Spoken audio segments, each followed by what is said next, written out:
cada mensaje, a cada una de las iglesias que nosotros estamos viendo y estudiando, hay un mensaje para nosotros, hay una aplicación para nuestras vidas, y el mensaje a la iglesia de Pérgamo no es la excepción. Ya hemos visto a la iglesia de Éfeso, a la de Esmirna, la de Pérgamo. Hoy vamos a estar sacando de este pasaje algo muy interesante que nos llamó la atención a los que estuvimos en el estudio bíblico. Y es que hay algo increíble. Cuando el Hijo de Dios, o sea Jesucristo, se aparece en el último libro de la Biblia, que es el Apocalipsis, a Juan, la imagen de Jesús es de una forma impresionante. No es el Jesús que conocieron los que vivían en ese tiempo, o lo que nosotros hemos visto y conocido a través de la Biblia. Es un Jesús totalmente distinto, totalmente poderoso, totalmente con justicia y rectitud. Pero el Jesús que había venido a la tierra era manso, era humilde, era que se callaba cuando lo acusaban, era uno que cuando injustamente lo justiciaron, él simplemente obedeció y cayó. Recuerdo que Pedro quiso hacer honor a su valentía y sacando una espada cuando venían a apresarlo y le voló la oreja a Malco, ¿no? Entonces Jesús le dijo algo interesante, le dijo: mira, guarda tu espada, porque si yo quiero, refiriéndose a Jesús como el Todopoderoso que vimos en Apocalipsis capítulo 1, versículo 14 en adelante, dice: si yo quiero, yo mando nada más una legión de ángeles y borran a todos estos soldados de la faz de la tierra, pero yo tengo que obedecer la voluntad del Padre y me toca hacer esa parte, y no es por violencia, es con sabiduría que vamos a hacer la voluntad del Padre. Entonces, algo muy interesante es que cuando Jesús se le apareció al apóstol Juan, tenía características muy impresionantes. Hay una muy interesante en la cual me preguntaban aquí, una de las alumnas del estudio bíblico dice que si eso era literal o era simbólico, que en Apocalipsis capítulo 1, versículo 16, no lo busquen, nada más lo voy a referir, dice que de su boca salía una espada aguda de 2 filos. Y eso era impresionante, porque el Jesús que tú veías dando las parábolas, las bienaventuranzas, que vengan los niños y que se acerquen a mí, y que no condenaba a la mujer encontrada en adulterio, que no condenaba a aquellos que necesitaban y que no eran del pueblo de Israel, sino que les daba sanidad. Ese Jesús, el mismo, ahora está parado como el Todopoderoso, y una particularidad es que de su boca salía una espada aguda de 2 filos. Cuando estudiamos eso en el estudio bíblico, valga la redundancia, vimos una clara referencia entre las palabras que salen de la boca y la espada, porque uno con la lengua, dice en Santiago, puede matar a alguien, puede herir a alguien, puede lastimar a alguien. Y créanme que el insulto o las malas palabras marcan mucho más a las personas que un golpe físico. O con la boca también uno puede también curar, puede bendecir, puede maldecir o puede maldecir o bendecir, puede sanar, puede curar o puede matar. Entonces, el poder que hay en la lengua es como una espada también. La espada mata a los malos, pero también la espada es algo que va a defender a los buenos. Entonces, al considerar esta analogía entre la espada y la lengua o las palabras que salen de la boca de alguien, es inevitable, como veíamos en el estudio bíblico, asociarlo con un pasaje que está en la Biblia en el libro de Hebreos. A ver, vamos a buscar Hebreos capítulo 4, versículo 12. Hebreos está en el Nuevo Testamento, después de 1 y 2 de Corintios, Tesalonicenses, Filipenses, Efesios, todo esto, Gálatas y esto, está también Tito, Timoteo, 1 y 2 Timoteo, Tito, Filemón, viene Hebreos. Y si usted ya está por la segunda epístola del apóstol Pedro, por los Apocalipsis, ese ha pasado. 4. Hebreos capítulo 4. Vamos allá. El día de hoy, vamos a estar predicando algo interesante y es entre el alma y el espíritu. Vamos a ver eso que está muy ligado a lo que tenga que ver con la palabra. Ahora vamos a ver la razón por qué el alma y el espíritu tienen que ver con la palabra, o la palabra tiene que ver con el alma y el espíritu más que nada. Ok, Hebreos capítulo 4, versículo 12, es un pasaje que para los que tenemos mucho tiempo en los caminos del Señor es muy conocido, esos de los versículos famosos que hay en la Biblia. Dice así la palabra del Señor: porque la palabra de Dios es viva y eficaz y más cortante que toda espada de dos filos, y penetra hasta partir el alma y el espíritu, las coyunturas y los tuétanos, y discierne los pensamientos y las intenciones del corazón.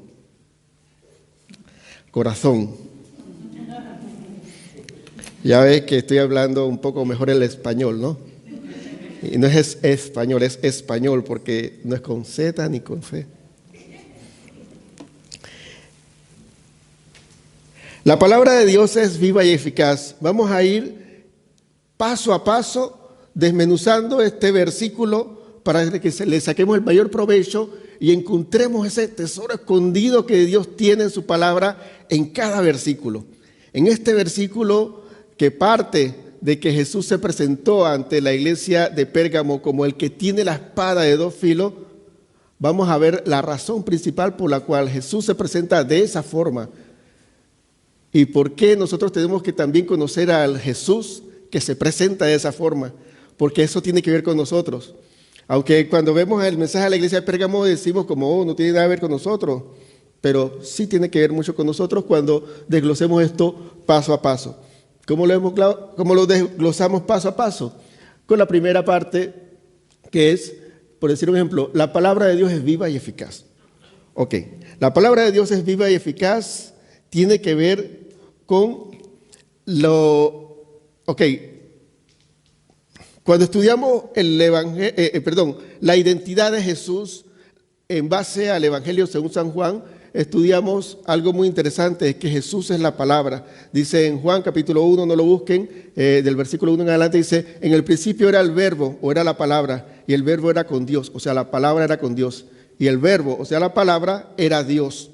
Y cuando estudiamos la identidad de Jesús como la palabra, entendemos que Jesús es la palabra, Jesús es el verbo. Entonces, cuando se habla de que la palabra de Dios es viva y eficaz, habla de dos cosas. Habla de la palabra escrita, que es la Biblia, y habla de la palabra encarnada, que es Jesús, porque la palabra se hizo carne en Jesús.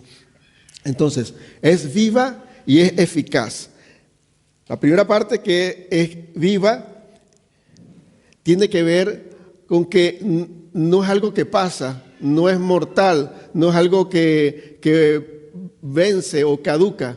La palabra de Dios, esta palabra que es la Biblia y Jesucristo, es igual y es aplicable a nuestras vidas, igual que a nuestros abuelos, igual que a todos los ancestros, igual será para nuestros hijos. Es viva porque es actual en cada generación. Y es eficaz. Esa palabra eficaz tenía que ver originalmente con energía, tenía que ver también con poder. De hecho, algunas traducciones, como Nueva Traducción Viviente, dice que es viva y es poderosa, en base a la traducción que le hicieron con el verbo griego. Pero tiene que ver con energía, que no solamente que es actual, sino que es activa. Es activa.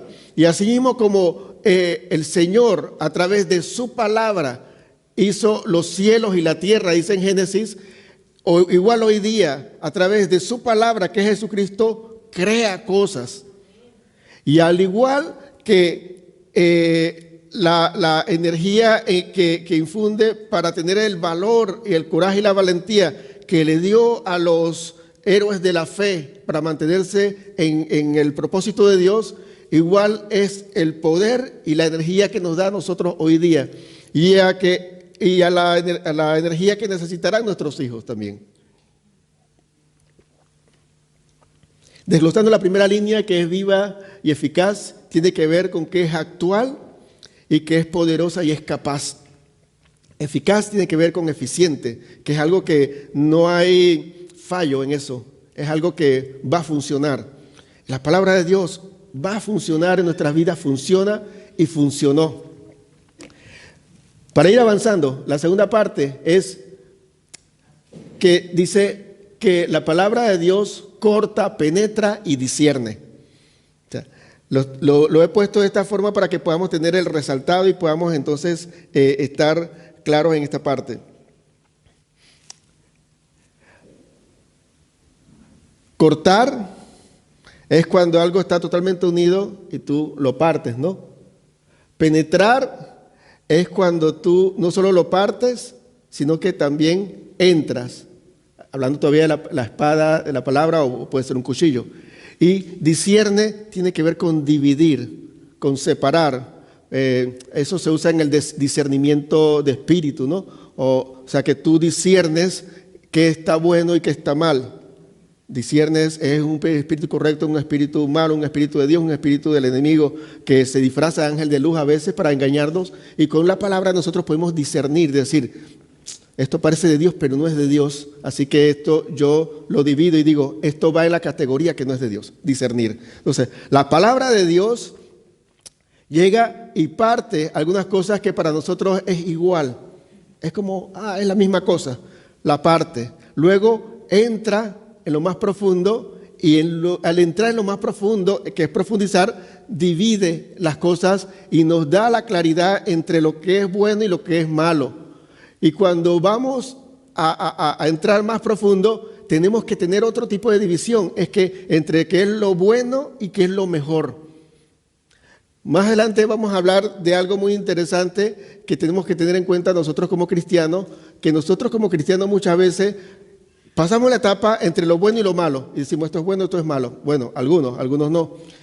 Y luego pasamos a lo más profundo y no llegamos a discernir entre lo bueno y lo mejor, y lamentablemente muchos cristianos a nivel global se mantienen en lo bueno y no se van a lo mejor. Y Dios tiene lo mejor para nuestras vidas. Uno puede llegar por decir un ejemplo, a un trabajo y mantenerse conforme, no mediocre, pero sí conforme a este punto. Llegué hasta aquí, decir algo como una meseta. Estoy subiendo una colina y llegué a una meseta. Y digo, bueno, aquí puede ser y nos quedamos aquí. Pero siempre va a haber más, siempre va a requerir de un mayor esfuerzo para lograr las mejores cosas. Y yo quiero animarles a ustedes, no solo en el ámbito espiritual que me atañe a mí como pastor, sino en lo general, en nuestras vidas, en lo profesional, en lo social, en lo relacional, en su familia. No se mantengan solamente con lo bueno, como decir, antes peleábamos, pero ahora tranquilo, no pasa nada. No, lleguemos a lo mejor, a lo ideal. ¿A qué va a ser? A que nosotros podamos ser personas que invierten en amor en la otra parte, hablando de la familia, invierten en la familia. No se conformen con que solamente no discuten y no pelean. Vayan a un punto donde puedan regresar a enamorarse, o vayan a un punto donde puedan regresar a tener una comunión o una relación más profunda, más armoniosa con sus hijos, con sus hijas, con su esposo, con su esposa, y que no se mantengan simplemente con que tranquilo, no pasa nada.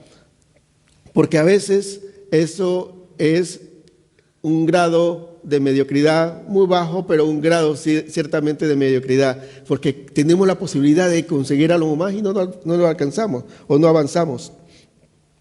Entonces, eso, adelantándome un poquito a lo que viene un poco más adelante, pero quería decir es que la palabra de Dios corta, penetra y discierne. O sea, no es algo, la palabra de Dios es viva y es eficaz, no es algo que simplemente es leer la Biblia aquí en la iglesia e irse a la casa como si fueran cualquier mortal en la tierra que no tiene ningún conocimiento. Se trata de que nosotros apliquemos la palabra a nuestras vidas en general, porque aplica absolutamente a todo. Ahora, ¿qué parte, qué corta y qué discierne? Parte el alma y el espíritu. El alma y el espíritu. Y era aquí donde yo quería llegar. Creo que me voy a quedar un poquito más y creo que este mensaje va a durar más de 30 minutos, pero creo igualmente que a ustedes les va a gustar, no solo les va a gustar, les va a servir de mucho para la vida práctica. Hay un conflicto que queda tácito la respuesta, o sea, que uno la ha mantenido de esa forma y no llega a buscar un poco más. Ok, nosotros somos cuerpo, alma y espíritu, ¿verdad?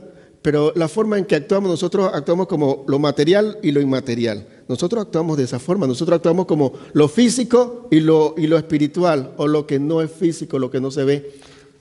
¿Por qué digo esto? Porque nosotros no hemos permitido que la palabra pueda dividir el alma del espíritu. Y nosotros muchas veces vivimos en el alma pensando que es el espíritu. Y no solamente es nuestra alma. Y lamentablemente en las iglesias nuestras, cristianas, evangélicas, pentecostales, todas las denominaciones que quieran decir o mencionar o pensar, pero yo considero que Casa de Esperanza es una iglesia simplemente cristiana, sin ningún otro apellido, simplemente sigue la doctrina de Cristo. Nosotros en las iglesias que buscamos de Dios, pensamos muchas veces que nuestros sentimientos es la guía del Espíritu, y no necesariamente.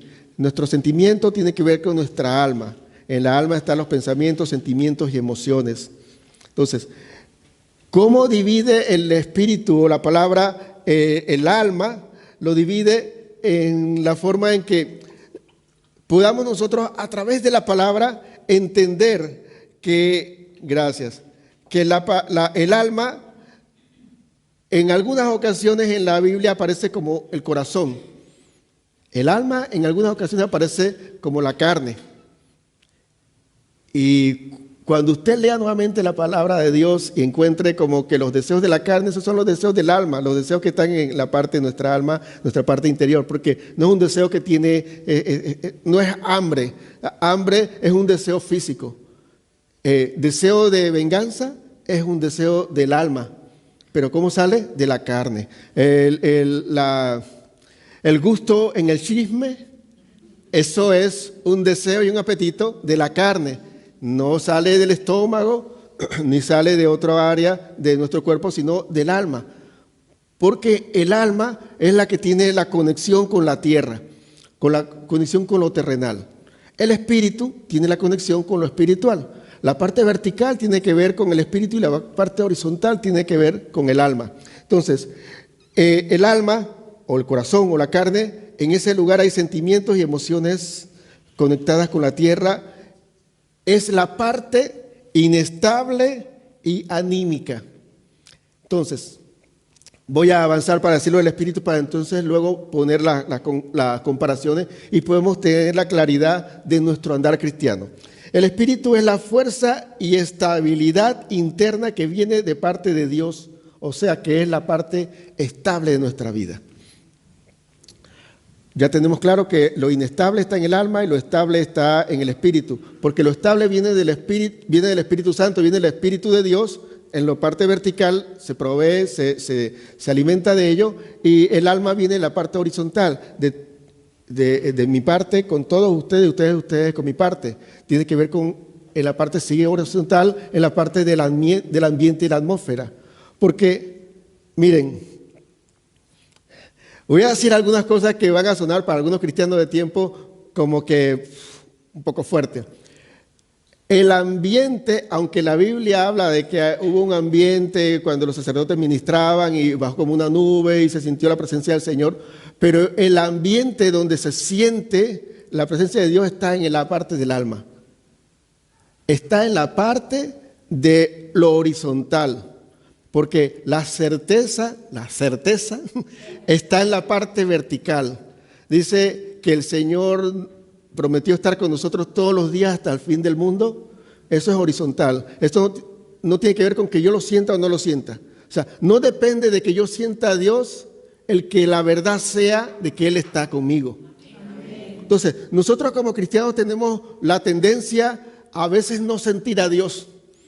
Dice, oh, mi oración no pasa del techo. Una pregunta, si la oración no pasa del techo, entonces Dios no está en tu corazón. Porque tenía que entrar en tu corazón la oración y tú hacerla una realidad.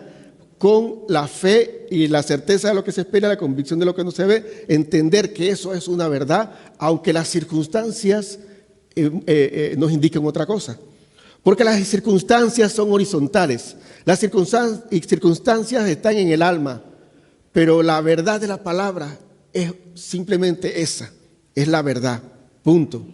Dios tiene un propósito contigo, algún día te lo dijo, y tú lo sentiste y tú recibiste la confirmación de que es así, lo confirmaste y empiezas a dar 1, 2, 4, 5 pasos en adelante y empiezas a sentir otra cosa distinta y entonces dudas de la palabra horizontal porque empiezas a establecerte en lo horizontal y empiezas a no sentir a Dios, pero Dios me dijo esto y pero ¿por qué pasa esto otro? Dios te dijo que te iba a usar grandemente. ¿Y por qué me pasa esta dificultad? Porque es el entrenamiento para que tengas este nivel de madurez. ¿Por qué David no fue rey apenas lo ungieron? Lo ungieron, tenía que haber sido rey enseguida, ¿verdad? Porque David tenía que madurar. Porque no podemos meter en el puesto, en el trono de un rey a un niño. ¡Qué bien! Es un hombre o un joven conforme al corazón de Dios, porque se conecta con Dios, porque alaba a Dios, pero que es hombre de guerra, que dijeron también en 1 Samuel 17, de que la recomendación, el currículum de David era como increíble, así, sabe tocar, es hombre de guerra, Dios está con él, esto es lo ideal, vamos a ponerlo aquí, que le faltaba un poco, carácter y temperamento, temperamento no, eso no lo tiene, carácter y madurez. Nosotros, si queremos buenas cosas, tenemos que tener carácter y madurez. No es por el buen deseo está en el alma. Cuando tú tienes el carácter y la madurez, empiezas a ser horizontal. Empiezas a decir, ¿sabes qué? Yo voy porque tengo la determinación de hacer esto. Y entonces, cuando tienes determinación de hacer algo, entonces tú sacrificas tus comodidades, que en lo horizontal te mantiene mediocre, y tú dices, yo voy adelante. Mira, ¿qué me limita a mí? Bueno, es que me da mucha pereza en la mañana levantarme temprano para hacer una disciplina. Entonces yo estoy en lo horizontal, yo me levanto porque es que yo tengo que hacerlo. ¿Cuántos quieren madrugar para ir al trabajo? Menos en invierno cuando la mañana sale más tarde, ¿no? Quizás en verano como el sol no los deja dormir tanto, pero el querer hacer algo productivo en tu vida realmente no está en el corazón. Realmente, si nosotros nos ponen a escoger entre estar relax, chill out, cool, o meterse a trabajar fuerte para lograr algo, uno quiere estar relax, porque nuestra alma nos gobierna. Eso en el plano natural. Ahora, es lo mismo cuando uno viene a la iglesia y que un hombre de Dios se ponga aquí y diga, Dios te va a prosperar, Dios quiere tu beneficio, Dios se va a vengar de todos tus enemigos, ese que te siguió y que te alcanzó o sea, yo voy a hacer que el Señor le pague de su pago y Dios te va a dar la victoria. Entonces, lo quieren porque sabes que, sí, gracias papá Dios. Pero ¿cuántos de verdad quieren llegar a un lugar donde le digan, tienes que ser santo, tienes que santificar tu vida, tienes que dejar esa vida de pecado que llevas, ese conflicto que estás teniendo, que estás postergando, porque tienes que tomar la decisión de abandonar esa mala conducta, esa mala actitud, tienes que cambiarla, porque tú puedes hacerlo, porque el Espíritu Santo que está en ti logró levantar a Cristo de los muertos, lleno de pecados del mundo entero, logró levantarlo y puede levantarte a ti también. O sea, pero tú tienes que hacerlo, tú tienes que dar el paso. No gusta mucho porque es que mejor díganme que él va a matar a mi enemigo. No. Se trata es que nosotros tenemos que ir a una tierra donde hay gigantes. Esa tierra Dios la prometió, pero los gigantes los matamos nosotros.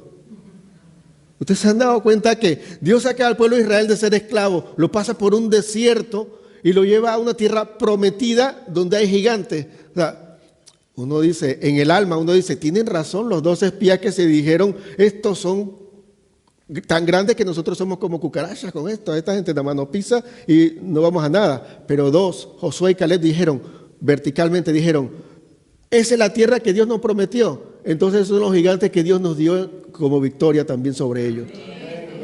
Pero nosotros en el alma hemos postergado tantas cosas para el avance espiritual, emocional y profesional en nuestras vidas, porque somos echados, porque estamos en el alma, porque estamos diciendo, cuando yo sienta de Dios ir a la iglesia, yo voy. Cuando yo sienta que estoy preparado para recibir al Señor, yo lo voy a hacer. Miren, nunca lo van a sentir. Si siguen con el alma nunca va a decir, el alma va a decir, no, tranquilo, tranquilo, Bobby, tranquilo. Eso viene con calma, al paso dominicano, o con calmita. Sí. No, cógelo. O sea, ¿para qué tanto? Dirían en otras partes de España. ¿Qué tanto? Fajarse y sacrificarse y todo eso por un pueblo. Y entonces tú ves que a veces vienen no sé cuántos, a veces hay más animados. Cuando estás animado todos están contentos y están aquí. Cuando algo pasa ya todo el mundo se fue para abajo. Pero ¿sabes qué? Dios determinó que estuviésemos aquí llevando una palabra de verdad y no una palabra de conveniencia para ustedes en el alma. La palabra de verdad nos lleva a la eternidad. La conveniencia nos mantiene cómodos aquí. Y nosotros en Casa de Esperanza nunca los vamos a preparar para que se queden en la tierra.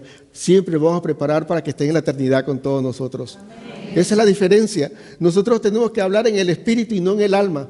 Determinar las cosas que el espíritu o que la palabra ha dicho y no lo que yo quisiera escuchar. Vamos a avanzar. ¿Qué más? ¿Qué otra cosa parte? Ya lo vieron por ahí. Parte las coyunturas y los tuétanos. A ver, yo tengo muchísimos años de ser cristiano, más años que algunas personas. Y a mí, el tener tiempo en los caminos del Señor no me hace a mí más sabio. Lo que me hace a mí sabio es poder aplicar a mi vida la palabra. Puede haber una persona que tenga 3 o 4 años en los caminos del Señor y aplica más su vida a la palabra de Dios que yo, y es más sabio, y yo me tendría que avergonzar por haber tenido tantos años y no aplicar algunas cosas a la palabra. Entonces, la palabra, para aplicarla tenemos que entenderla y conocerla. Y yo lo he dicho en los estudios bíblicos, es que si no entiende una palabra, vaya al diccionario y búsquela, y entonces de ahí Dios le va a seguir dando el discernimiento, porque la intención de conocer la palabra es premiada por el Espíritu Santo al alumbrar los sentimientos, los sentidos de conocimiento de ustedes. A ver si lo dije muy rápido o lo dije muy complicado. Cuando uno tiene el deseo de conocer más de Dios, Dios, por medio del Espíritu Santo que mora en nosotros, les va a ayudar y nos va a ayudar a entender más claramente. Pero cuando uno se bloquea diciendo, Apocalipsis yo no lo leo porque eso es un libro que está muy raro, y lo que estamos estudiando, el libro de las revelaciones o Apocalipsis, hemos visto cómo de verdad, está claro, y si no está claro, uno lo comparte con otra persona y se aclara. Las coyunturas y los tuétanos. A ver, ¿quiénes saben la diferencia entre la coyuntura y los tuétanos? Recuerden que la espada del Espíritu está cortando, penetrando y dividiendo el espíritu del alma. Ahora, pasa y divide los tuétanos de las coyunturas. Ahora, ¿cuál es la diferencia que hay entre los tuétanos y la coyuntura? Suave, fácil, perdón, yo iba suave. Fácil. Búsquenlo en el diccionario. Yo lo busqué en el diccionario y la diferencia está en que las coyunturas, vamos a ver el diccionario solamente, dice, la coyuntura es lo que une los huesos y los tuétanos es la médula de los huesos. Ok, ese en términos médicos. En términos prácticos, dice, las coyunturas son factores y circunstancias que caracterizan una situación o un momento específico. Ok, las coyunturas son factores o circunstancias que son parte de una situación o de un momento específico. Esas son las coyunturas. Y los tuétanos es el meollo de la situación o del asunto. En esta parte la palabra ¿qué divide? Divide de las circunstancias que están pasando de lo que en sí es.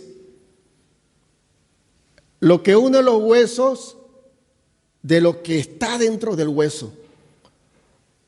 Lo que está sucediendo alrededor de lo que sucede en el corazón y en el alma de cada uno de ustedes.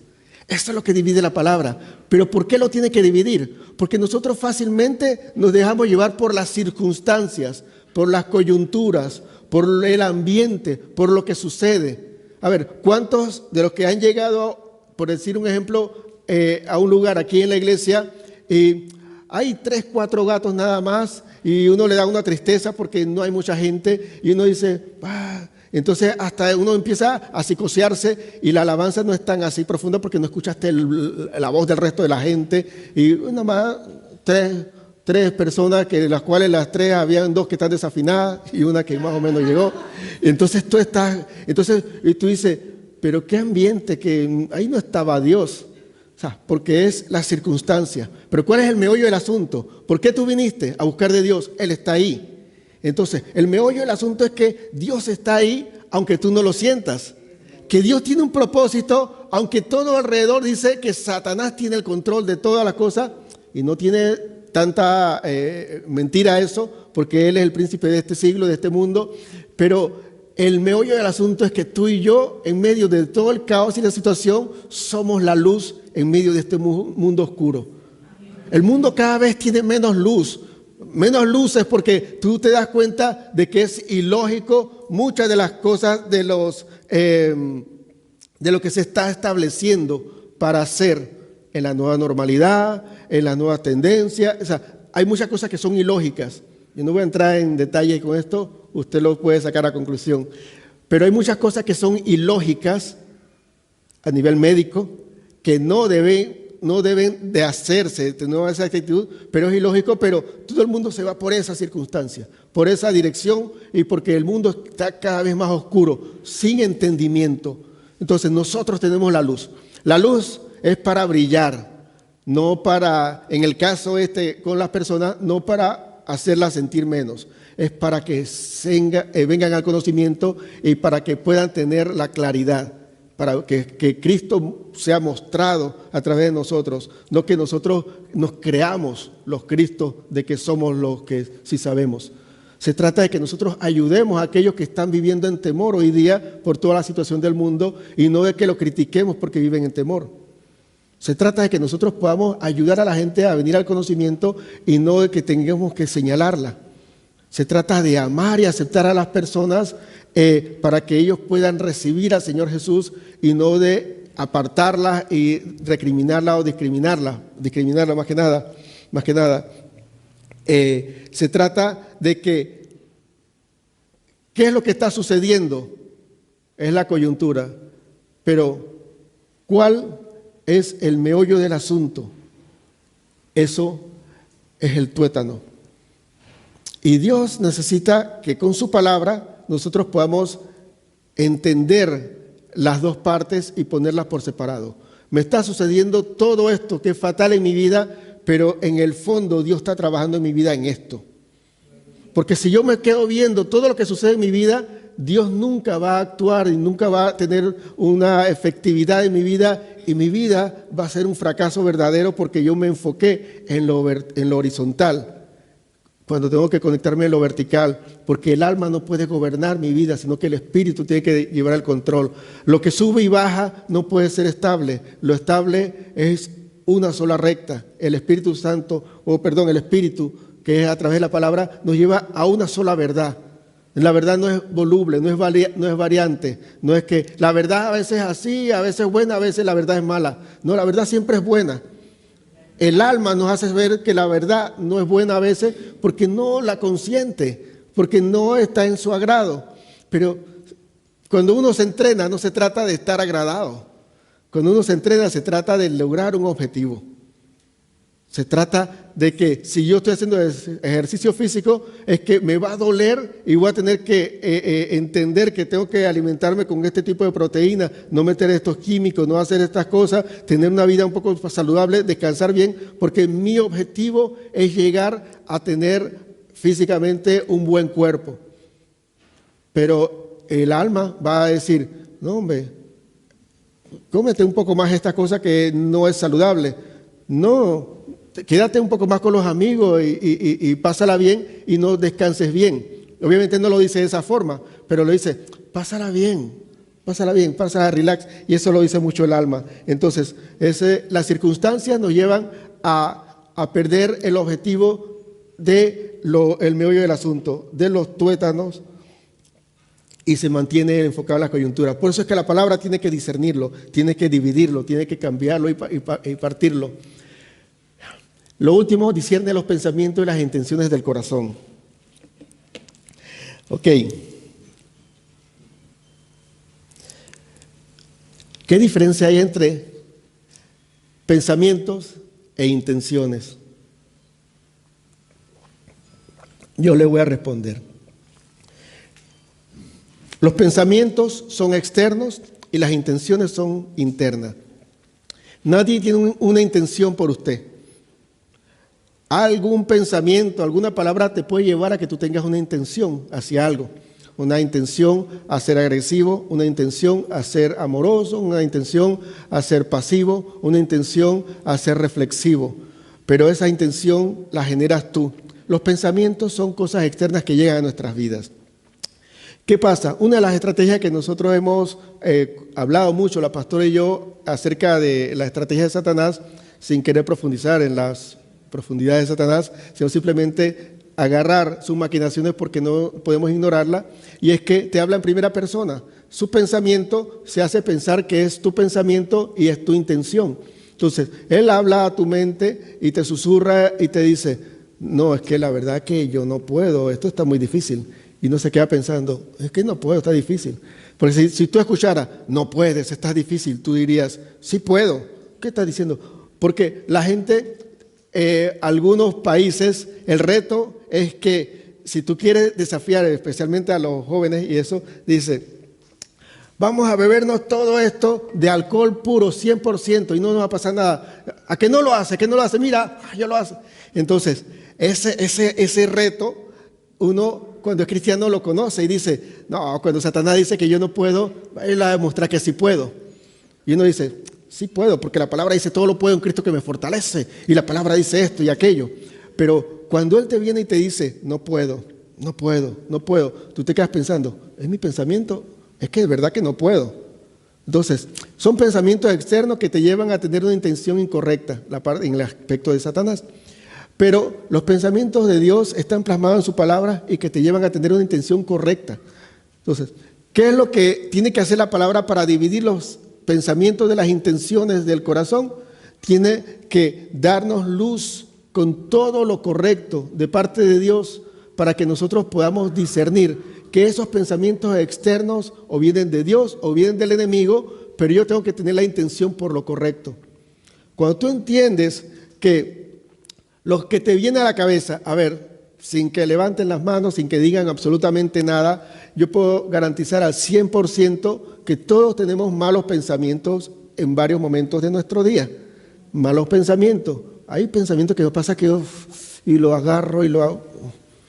Ay, hiciera esto, etcétera.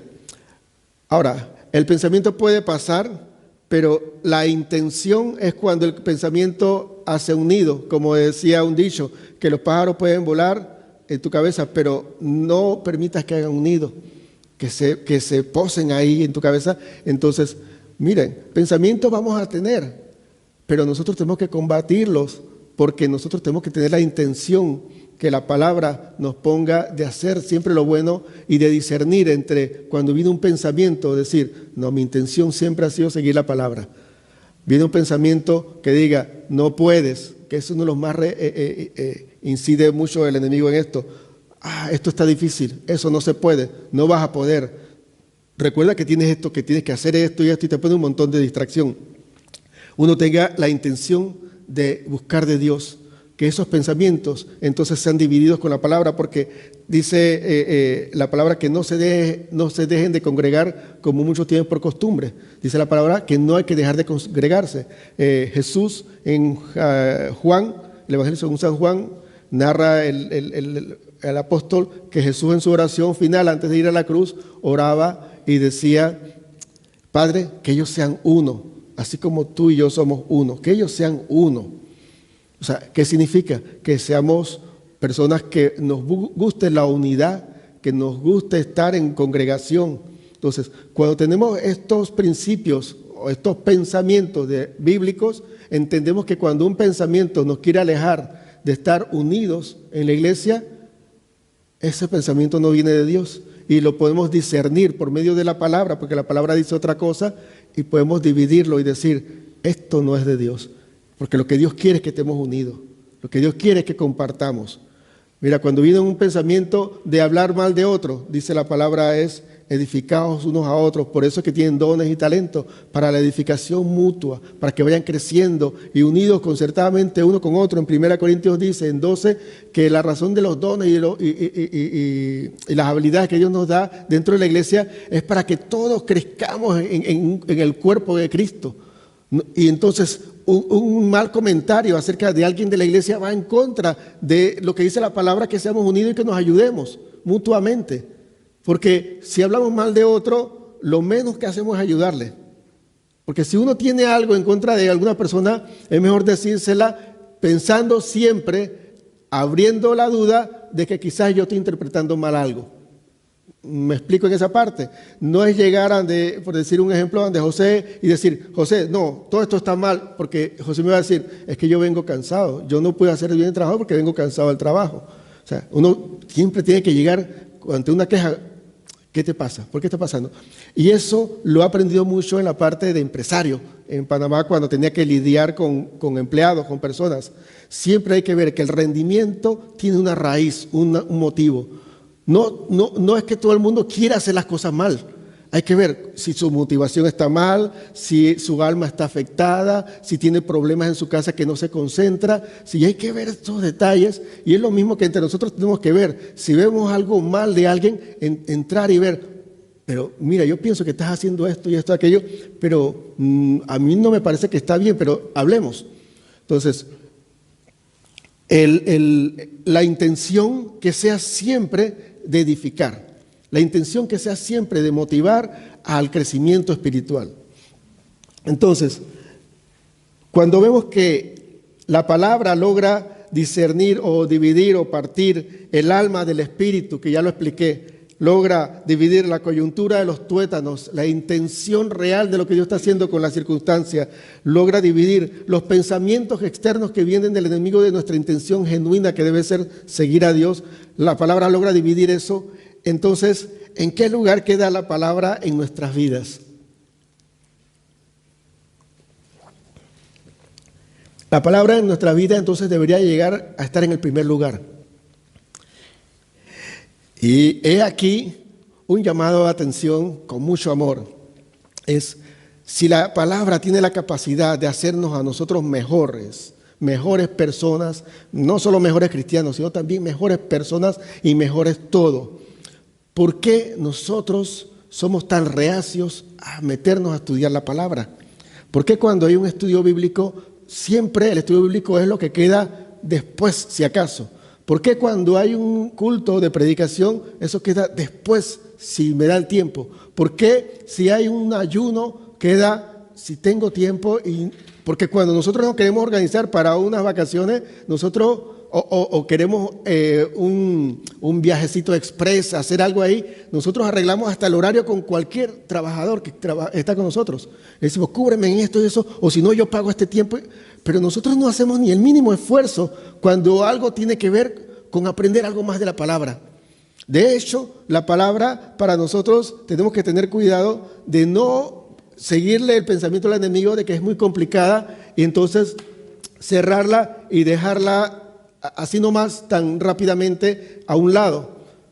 La palabra de Dios es viva y es eficaz. O sea, es vigente y es lo que necesitamos nosotros, cada uno de nosotros, para vivir una verdadera vida y no estar nosotros en mediocridad. De hecho, la falta de conocimiento es la mayor ganancia del enemigo. Porque el enemigo tiene la base en todos sus argumentos de lo que él habla contigo en cuanto a mentira. ¿Y cómo tú vas a encontrar la mentira si no conoces la verdad? Y la palabra es verdad. Tenemos que tener muy en cuenta nosotros que Dios nos está llamando a que nos dejemos guiar por el Espíritu. Cuando el Espíritu Guía, no dependemos de las circunstancias, de las personas, ni de los ánimos. Somos más determinados, más seguros y más constantes, porque nos guía el Espíritu. Pero cuando nos guía el alma, dependemos de las circunstancias, de las personas o del ánimo. Si me duele mucho la cabeza, eso me da desánimo y no vengo. Si tengo algo contra alguien, me da desánimo y no vengo. No me dan ganas de venir. Si tengo un día tan bonito afuera, el ánimo está por estar disfrutando el día. Nosotros tenemos que permitir que el Espíritu guíe nuestras vidas. ¿Cómo hacemos para que el Espíritu guíe nuestras vidas? Ya les decía al principio, en la parte inmaterial de nuestro ser está el alma y el espíritu. Y así mismo como el cuerpo, el alma y el espíritu se alimentan. El cuerpo se alimenta, o valga la redundancia, de alimento, de cosas que ingerimos en nuestro cuerpo. Y el alma se alimenta de los sentimientos y de las situaciones. Y el espíritu se alimenta de la palabra. Nosotros cuando tenemos poco contacto con la palabra, obviamente que tenemos una desnutrición espiritual, una anemia espiritual, un espíritu enfermo y débil. Pero si nosotros, en vez de alimentar el espíritu, alimentamos el alma a través de las circunstancias, de las emociones que producen algunas situaciones en nuestras vidas, entonces somos inconstantes. Como cristianos, ¿cómo alimentamos el alma y no el espíritu? Alimentamos el alma y no el espíritu cuando llegamos a un lugar porque nos sentimos bien.